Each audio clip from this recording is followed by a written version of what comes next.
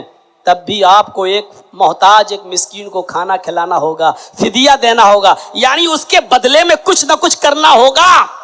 اگر باپ نہیں دے سکتا تو اس کا بیٹا اپنے باپ کی طرف سے دے گا. غور کیجئے میرے پیارے ساتھیوں. لیکن ایک مسکین کو، ایک محتاج کو وہ کھانا کھلائے گا. آپ اندازہ لگائیے، فدیہ ہے یہ.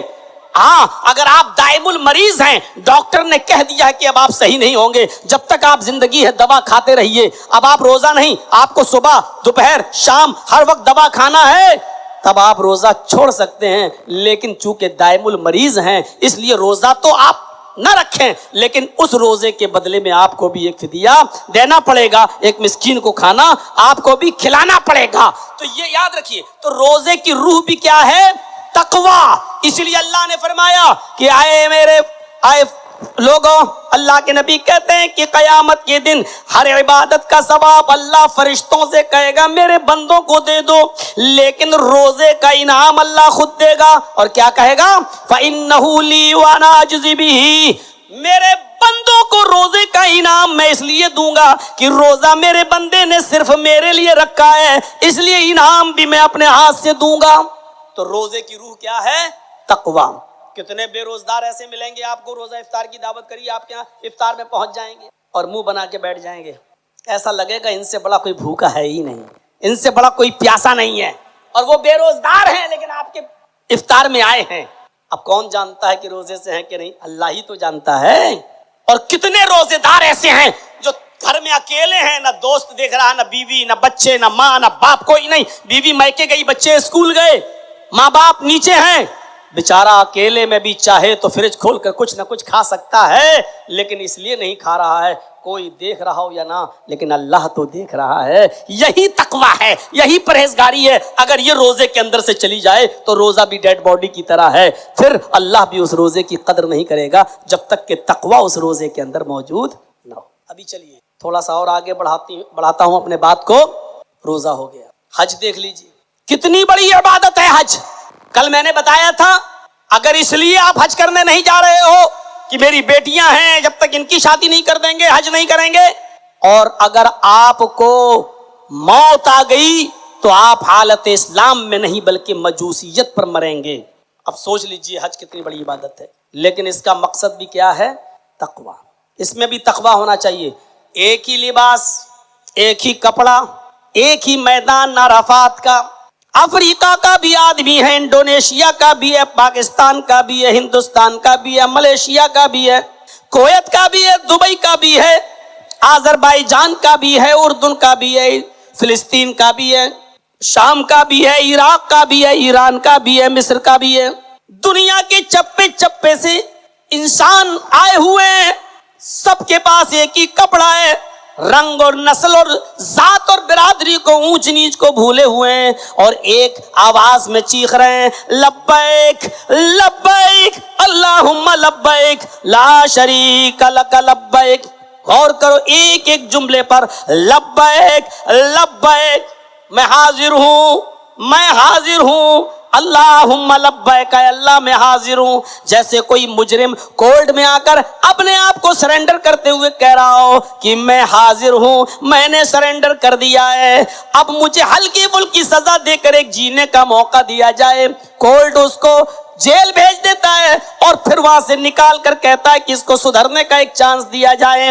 جیسے تم کورٹ کے آدیش سے بھاگ نہیں سکتے ہو، حکم ہو گیا ہے 10 تاریخ تک اس کو سرنڈر کرنا ہے، اور اگر اس نے 10 تک اپنے آپ کو سرنڈر نہیں کیا تو جہاں دکھائی دے اس کو گولی مار کر ختم کر دو. تو اب 10 سے پہلے آدمی اپنے آپ کو سرنڈر کر دیتا ہے، ایسے ہی دنیا کے چپے چپے سے آیا ہوا انسان اپنے آپ کو سرنڈر کر رہا ہے. اے اللہ، میں اپنے باپ سے گناہ چھپا سکتا ہوں، اپنی بیوی سے چھپا سکتا ہوں، اپنے رشتہ داروں سے چھپا سکتا ہوں، اپنے دوستوں سے چھپا سکتا ہوں، لیکن تیری نظروں سے تو اوجھل نہیں ہوں. آج ہم اپنے سر پر گناہوں کی گٹھری لاد کر لائے ہیں. اے اللہ، میں نے اپنے آپ کو تیرے آگے سرنڈر کر دیا ہے، حاضر ہوں. اے اللہ، میرے گناہوں کو بخش دے.